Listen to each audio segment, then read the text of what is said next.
حبیبنا و شفیعنا مولانا و ملجأنا و مأوانا محمد.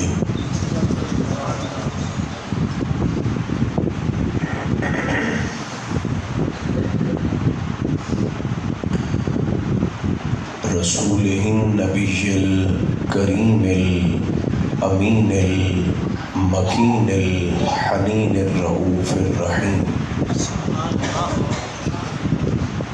وعلى آلہ الطیبین الطاہرین وعلى صحبہ اجمعین اما بعد فأعوذ باللہ من الشیطان الرجیم بسم اللہ الرحمن الرحیم.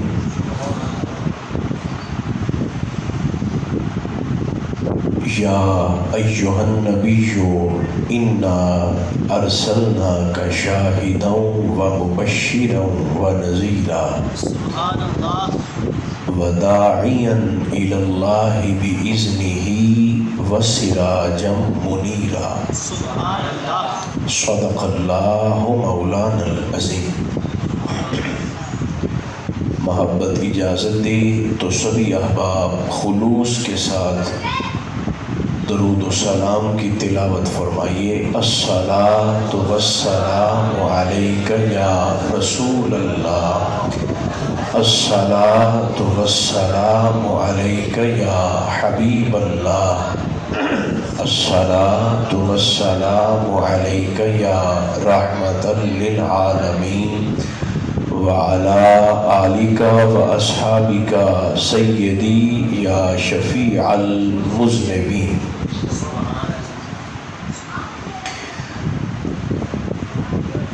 اللہ تبارک و تعالی جل مجدہ العظیم کی حمد و ثنا حضور نبی محترم رسول محتشم رحمت عالم صلی اللہ علیہ وآلہ وبارک وسلم کی ذات بے کس پناہ پر بے شمار نذرانہ ہائے صلاۃ و سلام عرض کرنے کے بعد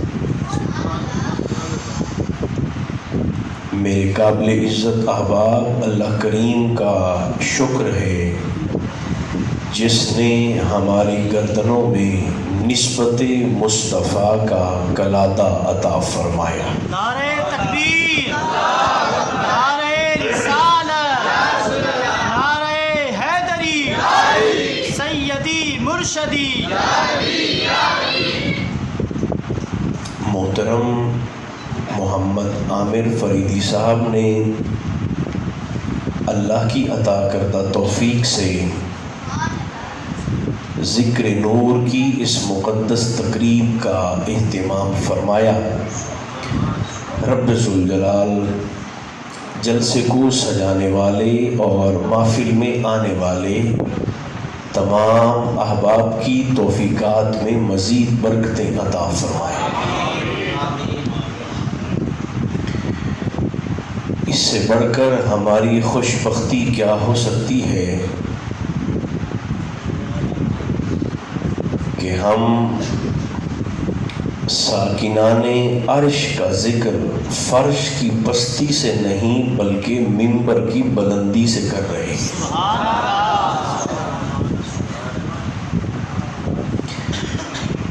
یہ ذکر نہ تو ہر جگہ پر ہوتا ہے اور نہ ہی ہر گھر میں ہوتا ہے. فی بیوت اذن اللہ ان ترفع، اللہ جس گھر کو بلندی عطا کرنا چاہتا ہے اسے ذکر مصطفیٰ کے لیے منتخب کر لیتا ہے.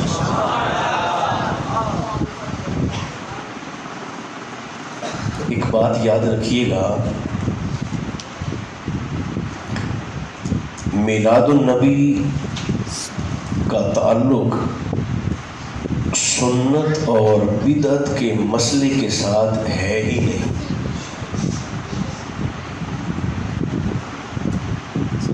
اس کا تعلق محبت اور بغض کے ساتھ.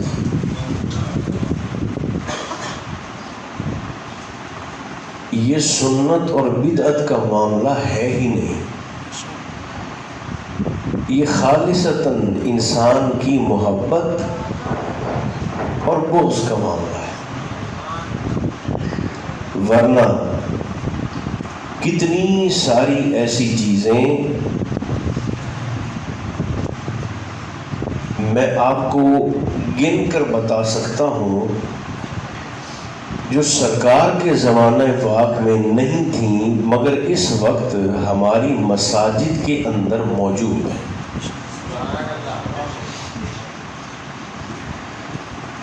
چونکہ دیکھیں کچھ لوگوں کو اس بات کا شوق ہوتا ہے جاننے کا کہ آپ ہمیں میلاد صحابہ سے ثابت کر کے دکھائیے۔ لوگ کہتے ہیں کہ نہیں کہتے؟ بولیے، کہتے ہیں کہ نہیں کہتے کہ آپ ہمیں میلاد صحابہ سے ثابت کر کے دکھائیے۔ اب دھیان سے سن لیں، وہی لوگ جو یہ بات کرتے ہیں درس نظامی کے نام پر، علم شریعت کے نام پر اپنے مدارس میں 10 سال بچوں کو وہ کتابیں پڑھاتے ہیں جن میں سے ایک بھی کتاب نہ کسی صحابی نے پڑھی ہے نہ پڑھائی ہے۔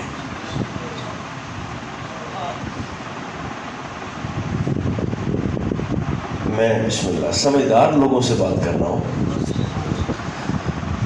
10 سال تک، اب درس نظامی 10 سال کا ہو چکا ہے، تو علم شریعت کے نام پر، درسیات کے نام پر اپنے مدارس میں بچوں کو وہ کتابیں پڑھاتے ہیں جن میں سے ایک بھی کتاب نہ تو کسی صحابی نے پڑھی ہے۔ علم الصرف سے لے کر بخاری تک، نحو سے لے کر نحو میر تک، اور اصول شاشی سے لے کر ہدایہ تک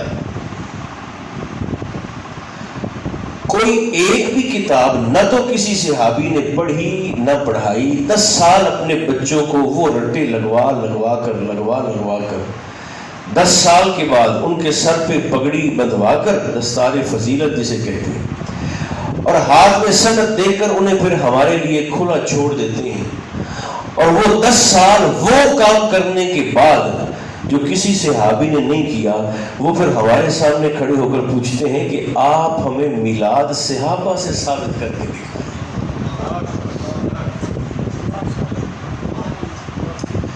تو تھوڑی سی بھائی ہمت آپ بھی فرمائیے کہ کم از کم جو آپ نے 300 کتابیں پڑھی ہیں اپنے مدارس میں، تو ان 300 میں سے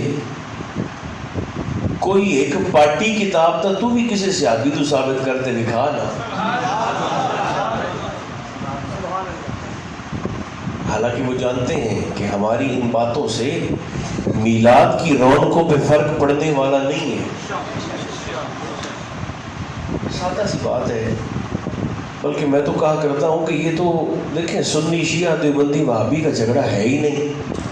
وہ بندہ جو زندگی بھر کسی مدرسے میں اسکول میں نہیں گیا، وہ بھی یہ سادہ سا ٹیسٹر نہیں ہوتا، الیکٹریشنز کے پاس ایک ٹیسٹر ہوتا ہے جسے وہ لگا کے کرنٹ چیک کرتے ہیں، ایسے چیک کر لیتے ہیں، اس پر وہ سرخ بتی جلتی ہے، تو سادہ سا ٹیسٹر لگا کر ہر شخص میلاد کی تاثیر کو چیک کر سکتا ہے۔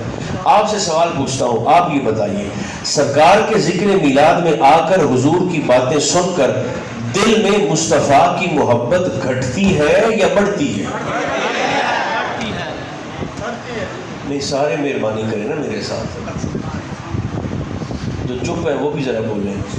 ایسی محافل میں آپ کو کیا لگتا ہے؟ دیکھیں آپ سارے باوضو بھی ہوں گے، مسجد کے اندر بھی بیٹھے ہیں، تو پھر آپ مجھے بتائیے کہ آپ کو کیا لگتا ہے کہ سرکار کی محفل میلاد میں آ کر تو دل میں حضور کا پیار گھٹتا ہے کہ بڑھتا ہے؟ پھر جو کام کرنے سے دلوں میں حضور کی محبت بڑھتی ہو، لوگوں کو اس کام سے تکلیف کیا ہے؟